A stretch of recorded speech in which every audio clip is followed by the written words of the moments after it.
5 چیزیں ایسی ہیں جن کو کہا جاتا ہے جس کی حفاظت ہر مسلمان کے لیے فرض ہے، ہر مسلمان کے لیے فرض ہے، اپنی بھی کرے اور دوسرے کی بھی کرے۔ یہ ہیومن رائٹس کا سب سے جیتا جاگتا ثبوت میں آپ کو دے رہا ہوں۔ 5 چیزیں کیا ہیں؟ توجہ سے سنیں۔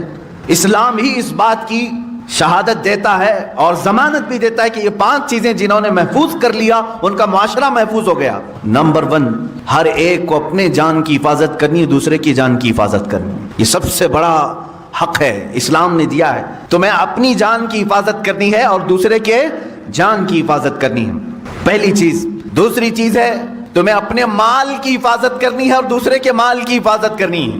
جہاں تمہیں اپنا مال دیکھنا ہے ویسی دوسرے کا مال، اس میں کوئی خرابی نہیں آئے گی اگر یہ 5 چیزوں پر کوئی کاربند ہو گیا۔ توجہ سنیں۔ اور پھر اپنی عزت کی حفاظت کرنی ہے اور دوسرے کی عزت کی حفاظت کرنی ہے۔ ایسا نہیں کہ تم بے آبرو ہو کر کے باہر گھومو گے۔ جس طرح تم اپنے آپ کو ننگا باہر دیکھنا پسند نہیں کرتے، کسی اور کو بھی ننگا دیکھنا پسند نہیں ہونا چاہیے۔ تم اپنے متعلق بھی عزت کی حفاظت کرو اور دوسرے کی بھی عزت کی حفاظت کرو۔ لوگ اپنے سطر کی تو حفاظت کر لے جاتے ہیں، دوسروں کے سطر دیکھنے کی کوشش کرتے ہیں۔ اسلام نہیں ہے۔ جان کی حفاظت اپنی اور دوسرے کی، مال کی حفاظت اپنی اور دوسرے کی، عزت کی حفاظت اپنی اور دوسرے کی۔ 3 چیزیں ہو گئی۔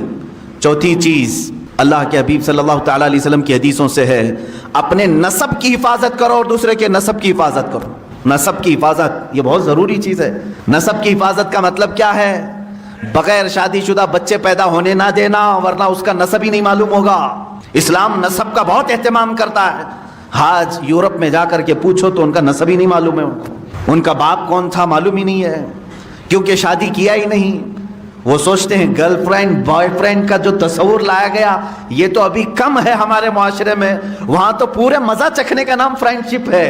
پوری شادی شدہ زندگی 2 بچے ہو جاتے ہیں پھر بھی گرل فرینڈ ہے ہماری۔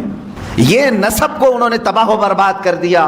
5ویں چیز ہے جو بہت اہم ہے، اسلام نے کہا ہر مسلمان کو اپنے دین کی حفاظت ضروری ہے۔ اسی طرح کہا گیا کہ دوسرے کے دین سے چھیڑ چھاڑ بھی نہ ہو۔ لا تسبوا الذین یدعون من دون اللہ فیسبوا اللہ عدوا بغیر علم۔ اللہ قرآن میں فرماتا ہے تم دوسروں کے خداؤں کو گالی نہ دو جو اللہ کے علاوہ دوسروں کی پوجا کرتے ہیں، ہاں بغیر علم کہ وہ پھر اللہ کو گالی دیں گے۔ تو یہاں دین کی حفاظت بھی ہمارے لیے ضروری۔ یہ 5 چیزوں کی آپ حفاظت کر لے جاؤ، معاشرہ کبھی ڈس بیلنس نہیں ہوگا، نظام برقرار رہے گا۔